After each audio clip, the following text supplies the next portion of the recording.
네, 주제가 이러고 있습니다. 네. 사랑이 넘쳐나는 시간입니다. 싸우다가 꼭 정들기 바라고 두 분. 더불어민주당 송영길 의원 나오셨습니다. 네, 안녕하세요. 네, 자유한국당 나경원 의원 나오셨습니다. 네, 안녕하세요. 네. 자, 러브스토리가 흐르는 가운데 흐른다고 생각하시고 오늘은 나경원 의원님이 먼저 뭔가 유리한 이슈가 있으면 아니 뭐 유리한 이슈가 아니라 저희 이제 러브스토리 나오길래 저희 막 웃었는데요.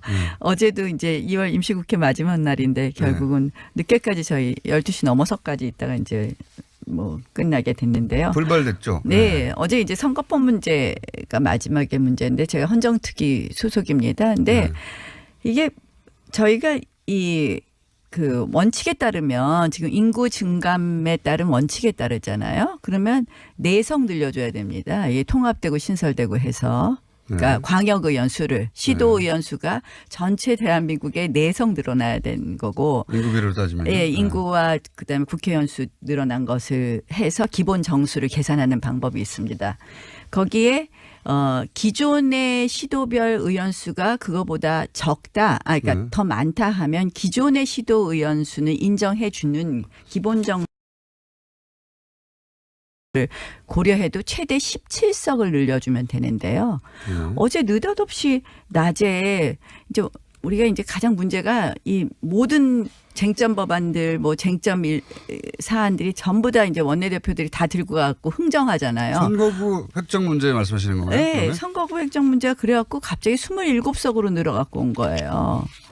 그래서 이 소위 표에 게리맨더링 얘기 하시는 거구나 이게 전문용어로. 뭐 게리맨더링 이상이죠. 그래서 표의 등가성도 안 되고 그래서 저희가 국회의원들만 어제 특별히 관심 있는 사안인데. 아니 그게 아니라 오늘 이제 시도의원 왜 이렇게 많이 늘어났냐 이런 비판이 나오는데 그래요? 정말 어제 안타까웠습니다. 그래서 이 부분을 짚어보려고 했는데 저희가 다시 뭐 이걸 처음부터 다시 하기에는 시간적 한계가 있어서 일단 어제 헌정특위에서는 통과를 시켜놨기 때문에 큰 혼란은 없을 겁니다. 내일부터 등록.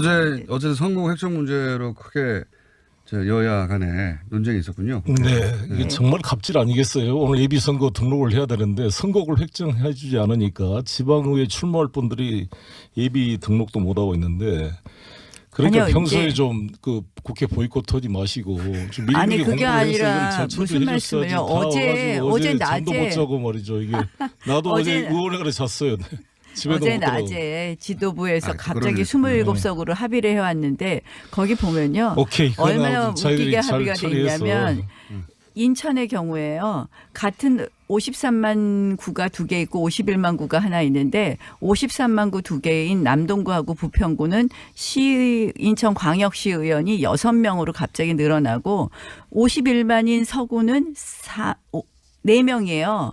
2만 차이에 2명의 광역의원의 차이가 있다는 거는 도대체 표의 등가성에 맞지가 않죠. 그러니까 저희가 예민할 수밖에 없다. 그러니까 이거는 지역에. 우리의 이익 불이익 문제가 아니에요. 인천 서구 늘려줘봤자 저 바른미래당하고 더불어민주당 그러니까 국회의원인데요. 김영철 저희는 논란 하지 원칙을 마시고 지키자는 이거, 거예요. 이것 원칙을. 가지고 좀 미리미리 국회에서 좀 아니 논의를 많이 이거는 했으면 좋을 것 같아요. 이건 여야의 문제가 아니라 지금 아니, 이런 그러니까 식으로 해서 이 상임위나 또 위원회에서 좀 원칙을 갖고 하는 부분이 갑자기 이렇게 무시되고 나영원님의 주장은 하는 이게 거에 원칙이 대해서 원칙이 지켜지지 않은 부분에 지켜지지 대해서 않았다는 것이고 말씀을 드립니다. 그리고 결과적으로는 의원 수가 엄청 늘어나지 않았습니까? 저는 특위위원이 아니라서 구체적인 건 모르지만 그래서 좀 우리 국회가 김영철 이 왔다 간 사람 가지고 어제 긴급 현안 질의까지 한 거잖아요. 그런 정성을 반이라도 쏟았으면 이 문제는 이미 해결됐다고요. 자, 왜 김영철로 이걸 가지고 넘어왔습니다. 불필요한 국회를 공전시키고. 자, 왜 김영철 이게 지금 저희 문제인지 아니, 모르겠어요. 그러니까 김영철. 갑자기 이걸 네.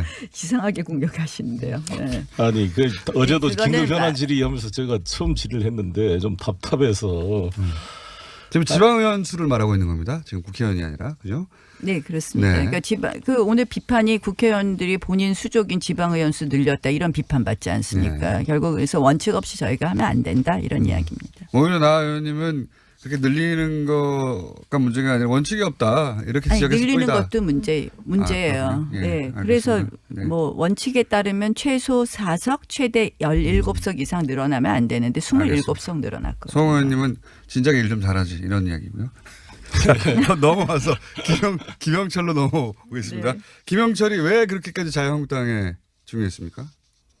아 저희가 왜 반대했느냐고요? 반대 정도가 아니라 최근 최대의 퍼포먼스를 하신 걸로 제가 최근 6개월. 저 아시다시피 이제 저희가 이 받을 수 있는 사람과 받을 수 없는 사람 결국 그 천안함 폭침의 주범 아니겠습니까? 김영철은 우리 다 아시다시피 그 당시에 이제 대남 정책국 부분이 북한 개편되면서 국방위원회 직속인 정찰 총국의 총국장을 맡았었기 때문에 김영철만은 안 된다라는 것이었고요. 결국 그래서 그러한 어떻게 보면 김영철의 방남에 대해서 노하지 못한 문재인 정부에 대해서 굉장히 저희가 우려가 큰 것이죠. 결국 김영철 방남은 국민 여론의 역풍을 가져왔다고 봅니다. 그랬기 때문에 결국 처음에는 청와대가 뭐 폐막식 다음 날 하루 종일 비어 있다 해서 청와대에 올 것 같이 이야기했다가 결국 청와대에서는 만나지 못하고 폐막식장에서 문재인 대통령이 만나신 거 보면요. 결국 김영철 방남은 오지 말아야 될 사람을 문재인 정권에서 받아들인 것이고 이것으로 국민 역풍이 왔다고 생각을 합니다.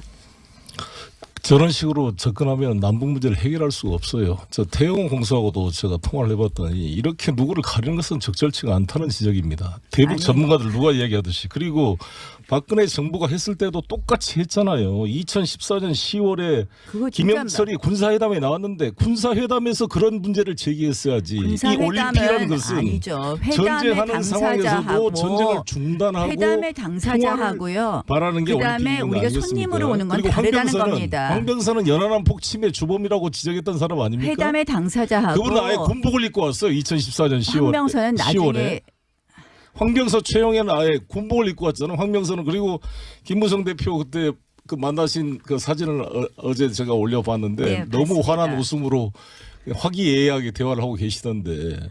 황병선은 이제 김정은 후에 김정은이 들어온 후에 이제 등장한 사람이고요. 저희는 이렇게 생각해요. 황병서와 지금 해야 될 최영애라는 사람은요. 현재 넘버 2입니다. 현재는 최현의 넘버 아들일 2죠. 뿐만 아니라 현재는 넘버 김정일, 2죠. 근데 김일성 천안함에 3대 1에서 충성을 한 최핵심인데 이런 자, 이렇게 사람이 봅시다. 실제 결국 지시 국민 없이 여론 이게 역풍으로 인해서 김영철이 도발이 왔다 갔는데 가능하겠습니까? 깜깜이 방문을 했어요. 전혀 지금 목소리도 내놓지 못하고 아니, 사진 한 장 중요한- 내놓지 못하고 있습니다. 이거 잘했다고 생각하면 그렇게 하겠습니까? 이 그리고 중요한 나서 문제를 김영철의 방남에 대해서 미국과도 상의해서 결국은 왔다는 거 천안함 아닙니까? 폭침의 이낙연 총리 주범이 답변을 보면. 아니다를 넘어서 주범이라고 단정할 수 없다를 넘어서 마치 북한 소행마저도 이 부인하는 것 같은 느낌이 드는 거예요.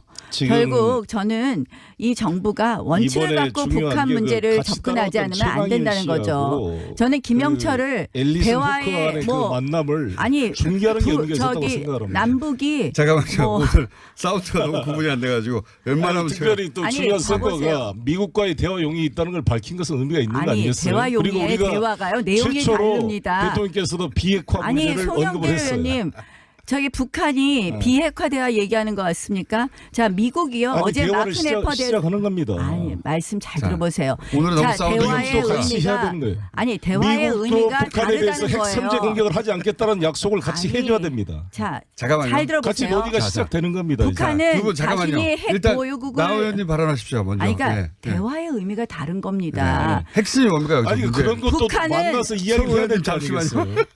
만나서 자, 왜 아무것도 이야기를 해야 발표하지 보통 안 말리는데 못합니까? 오늘은 정말 말리는. 왜 아무것도 발표하지 못합니까? 유의미한 합의가 없거나 발표했잖아요. 아니면 발표하면 역풍날 것밖에 아니 없는 미국과 대화 용이 합의가- 했다는 걸 발표했잖아요. 그거는 아니죠. 자, 그럼 여기서 제가 대화가 뭐가 다르냐면 제가 두 설명드릴게요. 분의 대화가 들리지가 않기 때문에 예.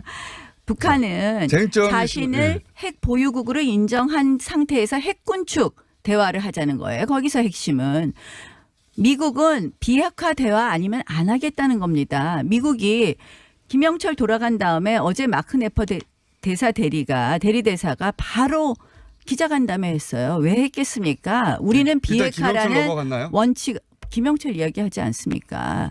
김영철은 깜깜이 방남을 했고 첫째 그다음에 깜깜이 박람이다. 결국 김영철 방남의 결과는 저는 아까 김영철 방남 자체가 국민 여론의 역풍을 가져왔고 역풍. 김영철 방남의 결과는 미국 등 국제사회의 역풍을 가져올 것이다. 미국 사회의 역풍이. 대화를 이야기하지만 대화가 지금 달라요. 이쪽은 저 핵국가를 인정하는 거에서 군축하자는 거고 이쪽은 비핵화를 전제로 하자는 거예요. 이 갭을 어떻게 메꿀 것이냐. 지금 문재인 정부가 답변을 기회 주세요. 자, 지금 전혀 다른 대화를 얘기하고 알겠습니다. 있어요. 자, 이제 짧게 요약하면 첫째 깜깜이 박람했다. 둘째 역풍이 국내외적으로 불게 되어 있다. 이런 인사의 박람은. 셋째 이쪽은 비핵화, 이쪽은 군축을 얘기하고 있다. 서로 완전히 다른 얘기하고 있다. 여기까지입니다. 네. 네, 아무튼 전 국민들이 그날 영미를 외치면서 금메달을 정말 바라고 있을 때 왜 영철을 외치고 있었는지 저는 이해가 안 되는데 일단 우리 나경원 의원이 말씀한 대로 북한의 의도는 핵을 가능한 인정받고 핵 동결을 하면서 평화 협상으로 가고 싶은 생각이 있겠죠. 그걸 부정한 게 아닙니다. 미국 역시 비핵화가 아니면 대화하지 않겠다 그랬습니다. 서로 간의 입장 차이가 크기 때문에 이것을 중개해서 대화를 해서 문제를 풀어보려는 거 아닙니까? 그래서 문재인 대통령의 이런 정말 온 힘을 다한 노력으로 미국도 약간 양보를 했어요. 프릴리미너리 토크를 하겠다. 즉 예비적 대화, 탐색적 대화를 하겠다는 것까지 끌어낸 겁니다. 이것은 성과고요. 북도 지난번에는 비핵화를 이야기만 하면 회담장을 박차고 나가겠다 그랬어요. 근데 이번에 우리가 조심스럽게 접근해서 핵심적인 문제를 풀자 그러다가 비핵화 문제까지 이번에 제기를 한 겁니다. 자, 진지하게 경청한 겁니다. 그리고 미국과 대화 용의가 있다는 말까지 나온 거잖아요. 이것을 긍정적으로 보고 발전시켜갈 생각을 해야지. 아니 서로 생각이 다르니까 대화를 하는 거지 똑같은 입장이면 무슨 대화의 필요가 있습니까? 대화의 목표가 다르기 때문에 안 된다는 목표를 것이고요. 중지하고 만들어내지 않으면 전쟁으로 가자는 것입니까? 이 한반도에 지금 서로 간에 부딪히는 치킨 게임을 하고 있는데 대화를 하지 말자는 거 아니에요. 미국과 대화, 남북 간의 대화를 하긴 해야 되겠죠. 그런데 그렇죠. 지금 원칙이 전혀 다른데 문재인 정부가 운전대에 앉았다고 하면서 억지로 이 둘이 대화할 수 있는 조건을 잘못 만들면 뭘 잘못 만들어요? 저는 지금 잘 만들어가고 있잖아요. 가장 큰 문제가 뭐냐. 결국 미국한테만 안심시킬 수 있는 비핵화 대화가 아니죠. 결국 핵 동결 수준에서 대화를 마무리했을 때 그 핵은 그렇게 하지도 않고 한국에서는 왜 이렇게 전제하고 말씀하세요? 지금 그렇게 의도가 읽어진다니까요. 아니 논의를 해가고 있잖아요. 첫 술에 배부른 게 아니잖아요. 이걸 단계적으로 그러니까 비핵화는 말도 못 꺼내게 하고 비핵화 문제는 남쪽과 대화할 주제도 아니라고 통미동남의 입장이었습니다. 북이 그동안. 그런데 지금 문재인 대통령과 상의하고 같이 비핵화를 이야기하고 오죽 북한이 급하면 상의하겠습니까? 아니, 그러니까 오죽 대북 제재로 인해서 북한이 괴로우면 그렇게 하겠습니까? 아니, 근데 이러한 단추를 아니죠. 이러한 단추를 잘못 끼워갖고 결국은 이번에 평창올림픽 어떻게 됐습니까? 처음에 대북 제재에 대해서 구멍 내다가 마지막에 김영철 박람 마식령 스키장에 간 게 대북 제재 위반 아닙니까? 이게 무슨 위반입니까? 항공기 띄우고 마식령 스키장에 가서 돈 준 게 대북 제재 위반 아닙니까? 다 상의돼서 왜 아니죠. 상의되다니요. 대북 제재 위반인데 이거 한번 익스큐즈 해달라고 한 거 아닙니까? 북의 핵무기에 대해서 규제를 해야지. 일반 스포츠 외교 평창 올림픽이라는 것은 스포츠가 오는 것에 대해서는 저도 환영합니다. 평창 패럴림픽에도 선수단 오는 거 환영합니다. 스포츠를 갖다가 정치회장으로 악용한 부분에 대해서 말하는 겁니다. 무슨 정치를 악용해요?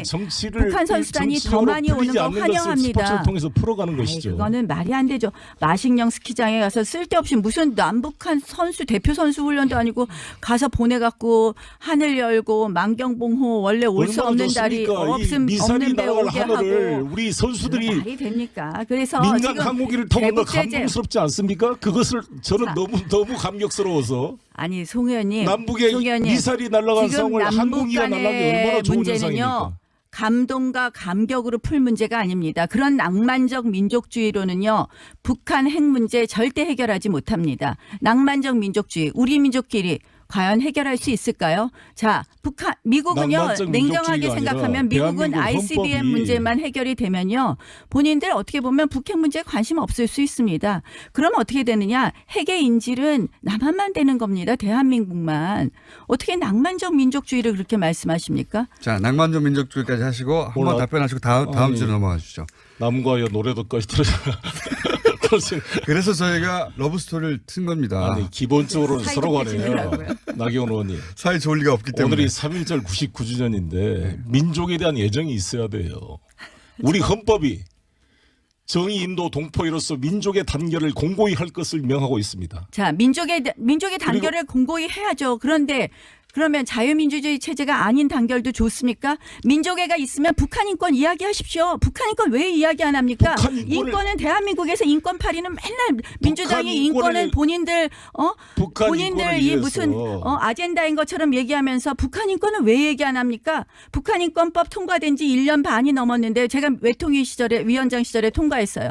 민주당이요 추천을 안 해요. 추천을. 말할 기회를 좀 주세요. 계속 말할 떠들면서 기회가 이야기하느라. 아니라 제가 지금 민족의 얘기해서 북한 너무 인권을 화가 그렇게 나서 하는 말하신 분이 말입니다. 북한 어린이들이 굶어 죽어 있는 것에 대해서 왜 이렇게 저는 인도적 지원도 반대하고 있습니까? 인도적 이게 지원 인권입니까? 반대하지 않습니다. 반대하고 인도적 있어요. 지원 지금 실제로 무슨 상황이 말씀을요? 모든 걸 반대하고 있는 거 아니겠습니까? 아니 그렇게 얘기하지 그렇게 마십시오. 북한 인권이 그렇게 얘기하지 마십시오. 중요하면은 그렇게 지금- 호도하지 마십시오. 지금 인도적 거의 다 지원 아니 아이들에게 우유도 주지 못하게 하고 아니 인도적 언제 지원도 반대했습니까? 반대하는- 인도적 지원 반대하지 않았습니다. 자. 장 의원님하고 좀 다르신 것 같은데 자, 아니 송 의원님 인도적 지원 저희 해줘야 지금 됩니다. 3만 탈북자들이 그런데 방치되고 있어요. 그렇게 인권을 북한 인권을 말하던 새누리당 북한 정권에서 인권 문제. 우리 탈북자들이 지금 어떻게 살고 있는지 아십니까? 3만 그러니까 명의 탈북자 인권 탈북자들이 문제 제대로 챙기자고요. 우리가 여야가 같이 해서. 자, 요거는 제가 언제 반대했습니까? 예, 두 분이 근데 진짜로 화가 나셨기 때문에 앞으로 저희가 중간중간에 러브 스토리 3초 버전을 틀어드려야 되겠습니다. 이제 올라갈 때는 한 가지 이제 지방선거로 넘어가니까요. 남북 문제는 충분히 말씀하신 것 같습니다. 제가 이 3.1운동 99주년인데 우리 나경원 의원께서 1948년 8월 15일을 건국으로 대한민국 건국으로 인정하지 않는 사람은 대한민국 건국절 논란 정통성을 한번 부정한 더 해볼까요? 사람이다. 이렇게 말씀을 했던데 지금도 그런 견해를 가지고 계십니까? 이제 그거는 아니 역사학자의 논의가 3.1운동으로 있는 거예요, 대한민국 지금. 정부가 건국된 걸 인정하지 않습니까? 지금도? 아니 3.1운동 이게 남북 대한민국 문제는 아니니까 임시정부가 예, 들어보겠습니다. 임시정부가 수립된 것이죠. 대한민국 임시정부가 정부가 수립됐죠. 건국됐다고 이승만 대통령이 지적을 했어요. 그리고 국회 로텐다운에 왜 가서 이게 문제가 되는지 재헌헌법 아세요? 동판을 보신 적 있습니까? 1919년하고 1948년 왜 이게 문제되는 것인지 아십니까?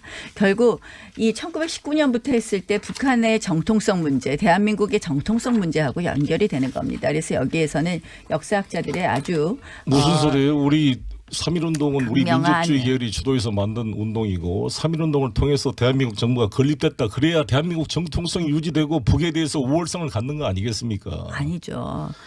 아니 그리고 로텐다고 이렇게 나와 지금- 있어요. 로텐다고에 대한 네. 대한민국 재헌헌법 전문에 유구한 역사와 전통에 빛나는 우리 대한국민은 3.1운동으로 대한민국을 건립하여라고 돼 있어요. 이거 주어도 있고 동사도 있고 정확히 있습니다.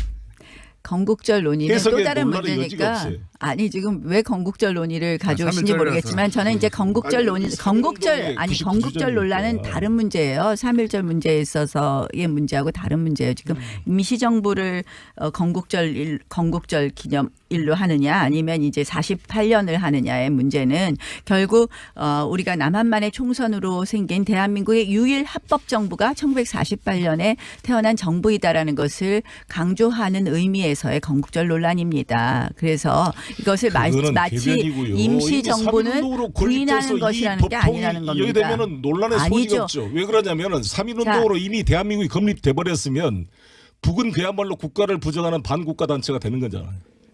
자, 훨씬 더 정통성이 알겠습니다. 확립이 되는 거죠. 그리고 전혀 그 부분에 저도 대해서 논의가 다르다는 말씀. 질문 하나만 할게요. 두 네. 분께 동시에 짧게 답변해 주시면 되겠습니다. 지방선거이기 때문에 자유한국당과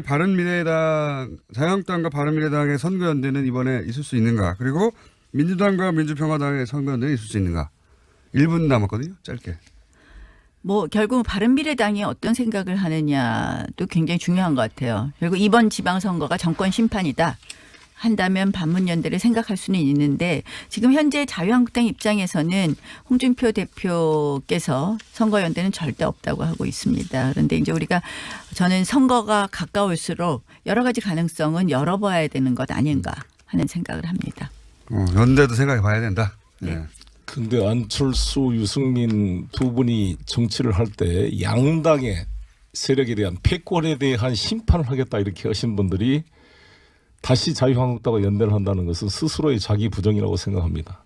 그래서 그게 과연 국민적인 공감을 받을 수 있을지 의문입니다. 민주당은 민주평화당과의 연대는 어떻습니까? 우리와 일관되게 동등의 가치를 가지고 연대할 수 있다는 입장을 가지고 있죠. 그러나 현재 우리 당의 입장은 우리 힘으로 국민과의 관계 속에서 투명하게 나아갈 것이라고 생각합니다. 알겠습니다. 오늘 두 분이 진짜 화가 나셔가지고 송영길 의원, 나경원 의원이었습니다. 나는 김영철에 대한 논란이 너무 한심해요. 네, 주제가 이러고 있습니다. 네. 사랑이 넘쳐나는 시간입니다. 싸우다가 꼭 정들기 바라고 두 분. 더불어민주당 송영길 의원 나오셨습니다. 네, 안녕하세요. 네, 자유한국당 나경원 의원 나오셨습니다. 네, 안녕하세요. 네. 자, 러브스토리가 흐르는 가운데 흐른다고 생각하시고 오늘은 나경원 의원님이 먼저 뭔가 유리한 이슈가 있으면 아니 뭐 유리한 이슈가 아니라 저희 이제 러브스토리 나오길래 저희 막 웃었는데요. 어제도 이제 2월 임시국회 마지막 날인데 결국은 늦게까지 저희 12시 넘어서까지 있다가 이제 뭐 끝나게 됐는데요. 불발됐죠. 네, 어제 이제 선거법 문제가 마지막의 문제인데 제가 헌정특위 소속입니다. 근데 이게 저희가 그 원칙에 따르면 지금 인구 증감에 따른 원칙에 따르잖아요. 그러면 4석 늘려줘야 됩니다. 이게 통합되고 신설되고 해서. 그러니까 광역의원 수를 시도의원 수가 전체 대한민국에 4석 늘어나야 되는 거고. 인구비로 따지면. 예, 인구와 그다음에 국회의원 수 늘어난 것을 해서 기본 정수를 계산하는 방법이 있습니다. 거기에 기존의 시도별 의원 수가 그거보다 적다, 그러니까 더 많다 하면 기존의 시도 의원 수는 인정해 주는 기본 정수를 고려해도 최대 17석을 늘려주면 되는데요. 어제 느닷없이 낮에 이제 우리가 이제 가장 문제가 이 모든 쟁점 법안들 뭐 쟁점 사안들이 전부 다 이제 원내대표들이 다 들고 갖고 흥정하잖아요. 선거구 획정 문제 말씀하시는 건가요? 네, 그러면? 선거구 획정 문제가 그래갖고 갑자기 27석으로 늘어갖고 온 거예요. 그래서 이 소위 표에 게리맨더링 얘기 하시는 거구나 이게 전문용어로. 뭐 게리맨더링 이상이죠. 그래서 표의 등가성도 안 되고 그래서 저희가 국회의원들만 어제 특별히 관심 있는 사안인데. 아니 그게 아니라 식장에서 문재인 대통령이 만나신 거 보면요. 결국 김영철 박람은 오지 말아야 될 사람을 문재인 정권에서 받아들인 것이고 이것으로 국민 역풍이 왔다고 생각을 합니다. 저런 식으로 접근하면 남북 문제를 해결할 수가 없어요. 저 태영호 공수하고도 제가 통화를 해봤더니 이렇게 누구를 가리는 것은 적절치가 않다는 지적입니다. 대북 아니요. 전문가들 누가 이야기하듯이. 그리고 박근혜 정부가 했을 때도 똑같이 했잖아요. 2014년 10월에 그거 진짜 김영철이 군사회담에 나왔는데 군사회담에서 그런 문제를 제기했어야지. 이 올림픽이라는 것은 아니죠. 전쟁하는 상황에서도 전쟁을 중단하고 회담의 당사자하고요. 바라는 게 그다음에 올림픽인 거 우리가 아니겠습니까? 손님으로 오는 건 그리고 다르다는 겁니다. 황병사는 연안함 폭침의 주범이라고 지적했던 사람 아닙니까? 회담의 당사자하고 그분은 아예 군복을 입고 왔어요. 2014년 10월. 황병서는 나중에 10월에. 황병서 최영애는 아예 군복을 입고 왔잖아요. 황병서는. 그리고 김무성 대표 그때 그 만나신 그 사진을 어제 제가 올려봤는데 네, 너무 봤습니다. 환한 웃음으로 화기애애하게 대화를 하고 계시던데. 황병서는 이제 김정은 후에 김정은이 들어온 후에 이제 등장한 사람이고요. 저희는 이렇게 생각을 황병서와 지금 해야 될 최영애라는 사람. 사람은요. 현재 넘버 2입니다. 현재는 최현의 넘버 아들일 2죠. 뿐만 아니라 현재는 넘버 김정일, 2죠. 근데 김일성 천안함에 3대 1에서 충성을 한 최핵심인데 이런 자, 이렇게 사람이 봅시다. 실제 결국 지시 국민 없이 여론 이게 역풍으로 인해서 김영철이 도발이 왔다 갔는데 가능하겠습니까? 깜깜이 방문을 했어요. 전혀 지금 목소리도 내놓지 못하고 아니, 사진 한 장 중요한- 내놓지 못하고 있습니다. 이거 잘했다고 생각하면 그렇게 하겠습니까? 이 그리고 중요한 나서 문제를 김영철의 박람에 대해서 미국과도 상에서 결국은 왔다는 거 천안함 아닙니까? 폭침의 이낙연 총리 주범이 답변을 보면. 아니다를 넘어서 주범이라고 단정할 수 없다를 넘어서 마치 북한 소행마저도 이 부인하는 것 같은 느낌이 드는 거예요. 지금 결국 저는 이 정부가 원칙을 이번에 갖고 중요한 북한 게 그 문제를 같이 접근하지 따라왔던 않으면 안 된다는 최강일 거죠. 씨하고 저는 김영철을 앨리슨 대화에 후커간의 그 만남을 아니 중계하는 게 의미가 있었다고 저기 생각을 합니다. 남북이 잠깐만요. 뭐- 오늘 사우트가 너무 구분이 안 돼가지고 웬만하면 아니, 특별히 또 아니, 중요한 봐보세요. 선거가 미국과의 대화 용이 있다는 걸 밝힌 것은 의미가 있는 거 아니 아니겠어요? 대화 그리고 용의 우리가 대화가요. 내용이 최초로 다릅니다. 대통령께서도 비핵화 아니 문제를 언급을 송영길 했어요. 의원님 저기 북한이 비핵화 대화 얘기하는 것 같습니까? 자, 미국이요. 아니, 어제 대화를 마크네퍼 시작하는 겁니다. 아니, 말씀 잘 자, 들어보세요. 오늘은 너무 자, 싸우는 대화의 미국도 같이 해야 의미가 되는 거예요. 아니, 대화의 미국도 의미가 북한에 대해서 다르다는 핵 거예요. 선제 공격을 하지 않겠다는 약속을 같이 아니, 해줘야 됩니다. 자, 잠깐만요. 잘 같이 들어보세요. 논의가 시작되는 겁니다. 이제. 북한은 두 분 잠깐만요. 자신이 핵 일단 보유국을 나 의원님 발언하십시오. 먼저. 아니, 그러니까 예, 예. 대화의 의미가 다른 겁니다. 핵심이 뭡니까 여기서 아니 문제. 그런 것도 북한은 만나서 이야기를 해야 될지 잠시만요. 아니겠어요. 만나서 자, 왜 아무것도 이야기를 해야 발표하지 보통 안 말리는데 못합니까? 오늘은 정말 말리는. 왜 아무것도 발표하지 못합니까? 유의미한 합의가 없거나 발표했잖아요. 아니면 발표하면 역풍날 것밖에 아니 없는 미국과 대화 합의가- 용이했다는 걸 발표했잖아요. 그거는 아니죠. 자, 그럼 여기서 제가 대화가 뭐가 다르냐면 제가 두 설명드릴게요. 분의 대화가 들리지가 않기 때문에 예. 북한은 쟁점이 자신을 예. 핵 보유국으로 인정한 상태에서 핵군축 대화를 하자는 거예요. 거기서 핵심은 미국은 비핵화 대화 아니면 안 하겠다는 겁니다. 미국이 김영철 돌아간 다음에 어제 마크네퍼 대사 대리대사가 바로 기자간담회 했어요. 왜 했겠습니까? 우리는 일단 김영철 비핵화라는 넘어갔나요? 원칙 김영철 이야기하지 않습니까? 김영철은 깜깜이 방남을 했고 첫째 깜깜이 그다음에 박람이다. 결국 김영철 박람의 결과는 저는 아까 김영철 박람 자체가 국민 여론의 역풍을 가져왔고 역풍. 김영철 박람의 결과는 미국 등 국제사회의 역풍을 가져올 것이다. 미국 사회의 역풍이. 대화를 이야기하지만 대화가 지금 달라요. 이쪽은 저 핵국가를 인정하는 거에서 군축하자는 거고 이쪽은 비핵화를 전제로 하자는 거예요. 이 갭을 어떻게 메꿀 것이냐. 지금 문재인 제 정부가 답변은 편한 질까지 한 거잖아요. 그런 정성을 반이라도 쏟았으면 이 문제는 이미 해결됐다고요. 자, 왜 김영철로 이거 저 넘어왔습니다. 불필요한 국회를 공전시키고. 자, 왜 김영철. 이게 지금 저희 문제인지 아니, 그 모르겠어요. 김영철. 갑자기 이걸 예. 이상하게 공격하시는데요. 네. 아니 그 어제도 그거는 긴급 현안 질의하면서 제가 처음 질의를 했는데 좀 답답해서 지금 지방의원 수를 말하고 있는 겁니다. 지금 국회의원이 아니라 그죠? 네, 그렇습니다. 네. 그러니까 오늘 비판이 국회의원들이 본인 수족인 지방의원 수 늘렸다 이런 비판 받지 않습니까? 네. 결국 그래서 원칙 없이 저희가 하면 안 된다 이런 이야기입니다. 오히려 나 의원님은 그렇게 늘리는 거가 문제가 아니라 원칙이 없다 이렇게 아니, 지적했을 늘리는 뿐이다. 것도 문제예요. 아, 그렇군요. 예, 네, 알겠습니다. 그래서 네. 뭐 원칙에 따르면 최소 4석 최대 17석 이상 늘어나면 안 되는데 27석 늘어났거든요. 송 의원님은 진작에 일 좀 잘하지 이런 이야기고요. 넘어와서 김영철로 넘어오겠습니다. 네. 김영철이 왜 그렇게까지 자유한국당에 중요했습니까? 아, 저희가 왜 반대했느냐고요? 반대 정도가 아니라 최근 최대의 퍼포먼스를 하신 걸로 제가 한 최근 6개월. 저 아시다시피 이제 저희가 이 받을 수 있는 사람과 받을 수 없는 사람 결국 그 천안함 폭침의 주범 아니겠습니까? 김영철은 우리 다 아시다시피 그 당시에 이제 대남 정책국 부분이 북한 개편되면서 국방위원회 직속인 정찰 총국의 총국장을 맡았었기 때문에 김영철만은 안 된다라는 것이었고요. 결국 그래서 그러한 어떻게 보면 김영철의 방남에 대해서 노하지 못한 문재인 정부에 대해서 굉장히 저희가 우려가 큰 것이죠. 결국 김영철 방남은 국민 여론의 역풍을 가져왔다고 봅니다. 그랬기 때문에 결국 처음에는 청와대가 뭐 폐막식 다음 날 하루 종일 비어 있다 해서 청와대에 올 것 같이 이야기했다가 결국 청와대에서는 만나지 못하고 폐막 오늘 이제 시도의원 왜 이렇게 많이 늘어났냐 이런 비판이 나오는데 그래요? 정말 어제 안타까웠습니다. 그래서 이 부분을 짚어보려고 했는데 저희가 다시 뭐 이걸 처음부터 다시 하기에는 시간적 한계가 있어서 일단 어제 헌정특위에서는 통과를 예. 시켜놨기 때문에 큰 혼란은 없을 겁니다. 내일부터 등록. 어제 선거 획정 문제로 크게 여야 간에 논쟁이 있었군요. 네, 이게 정말 갑질 아니겠어요. 오늘 예비선거 등록을 해야 되는데 선거구를 획정해 주지 않으니까 지방의회 출마할 분들이 예비 등록도 못 하고 있는데 그러니까 아니요, 평소에 이제 좀 그 국회 보이콧 하지 마시고 좀 미리미리 아니, 그게 공부를 해서 아니라 이걸 잘 무슨 처리해 줬어야지. 말씀이에요. 다 어제 와가지고 잠도 낮에 못 자고 말이죠. 이게 나도 어제 의원회관에 잤어요.